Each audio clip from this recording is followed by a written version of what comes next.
আজকে একটা দুর্দান্ত রেসিপি নিয়ে এসেছি। আজকে বানাবো চিংড়ি মাছ ভর্তা বা চিংড়ি মাছ বাটা, যে যেভাবেই বলতে পারো। অসাধারণ স্বাদের এই চিংড়ি মাছ বাটা আজকে আমি কিভাবে বানাচ্ছি এবং কি কি নিয়েছি সবটাই তোমাদের সঙ্গে শেয়ার করব। নমস্কার বন্ধুরা, আমি জলি, তোমাদের সবাইকে স্বাগত জানাই আমার রান্নাঘরে। আমি প্রথমে চিংড়ি মাছগুলোকে ভালো করে বেছে ধুয়ে নিয়েছি, আর এদিকে নিয়েছি রসুন, শুকনো লঙ্কা। আমি কড়াইতে তেল দিয়ে শুকনো লঙ্কা, একটু পরিমাণ মতো শুকনো লঙ্কা ভেজে নিয়ে তার মধ্যে রসুনগুলো দিয়ে দিয়েছি। রসুনগুলো ভালো করে ভেজে নেব। এই যে রসুনটা ভালো করে ভাজা হলে তারপরে আমি এর মধ্যে পেঁয়াজ কুচি দিয়ে দেবো। পেঁয়াজ কুচিটা একটু বেশি লাগবে। আমি 500 চিংড়ি নিয়েছি।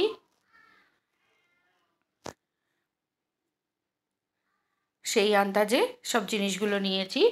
এইবার শুকনো লঙ্কাটাকেও আমি ভালো করে ভেজে নিয়েছি। ঝালটা যে যার টেস্ট ওয়াইজ দেবে। এইবার এই রসুন, শুকনো লঙ্কার পেঁয়াজটাকে আমি একদম ভালো করে ভেজে নেব।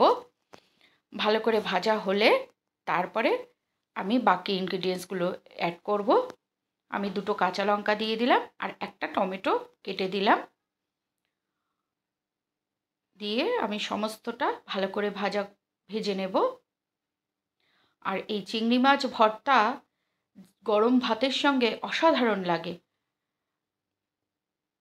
এবার আমি এই চিংড়ি মাছটা, আর এই ক্ষেত্রে চিংড়ি মাছটা ছোট হলে খুব ভালো টেস্ট হয়।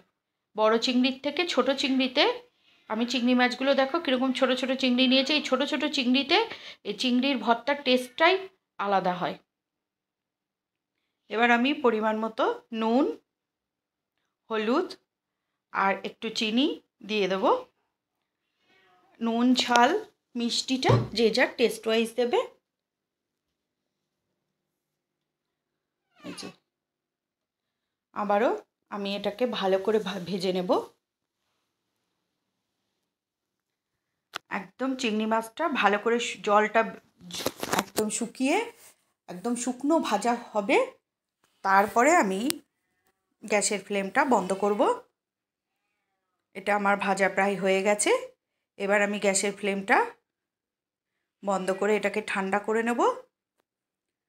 এই যে এটা চিংড়ি মাছটা আমার ঠান্ডা হয়ে গেছে।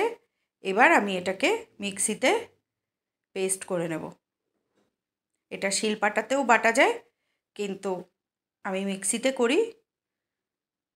এই যে মিক্সিতে একদম ভালো করে এটাকে পেস্ট করে নেব।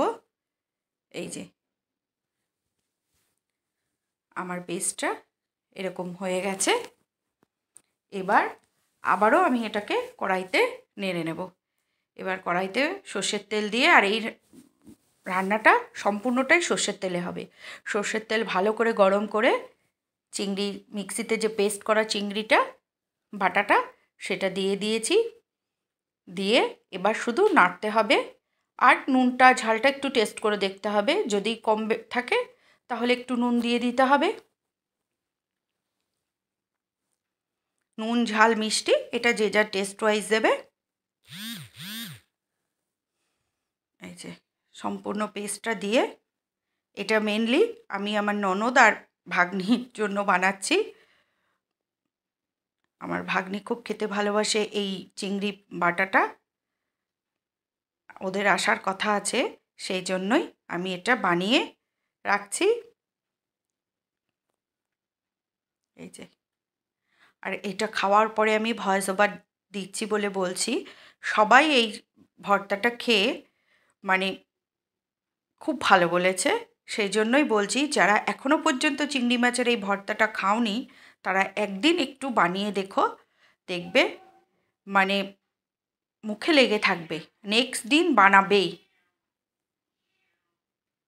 এই যে নাড়তে নাড়তে এটাকে একদম তেলে শুকিয়ে নিতে হবে। একদম শুকনো শুকনো হয়ে যাবে যখন চিংড়ি মাছটা, একদম তেলে এসে যাবে যখন, তখন এটাকে নামিয়ে নিতে হবে।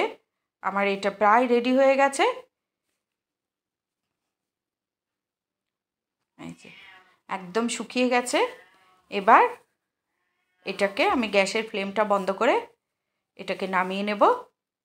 আর এই চিংড়ি ভর্তাটা রাখার ক্ষেত্রে সবসময় এরকম একটা টিফিন বক্স বা এয়ারটাইট কোনো জিনিসের মধ্যে, তাহলে চিংড়ির এই ভর্তার গন্ধটা খুব ভালো থাকে। আমার এই চিংড়ি ভর্তা কেমন হয়েছে তোমরা লাইক কমেন্ট করে জানিও।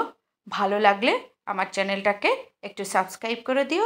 আর যদি ফেসবুক পেজ থেকে থেকো তাহলে আমার পেজটাকে একটু ফলো করে দিও। এই যে চিংড়ি ভর্তা আমার রেডি। এটা ফ্রিজে বেশ অনেক দিনই রাখা যায়, মাইক্রোওভেনে একটু করে গরম করে নিলে। চিংড়ি ভর্তা আমার রেডি টু সার্ভ।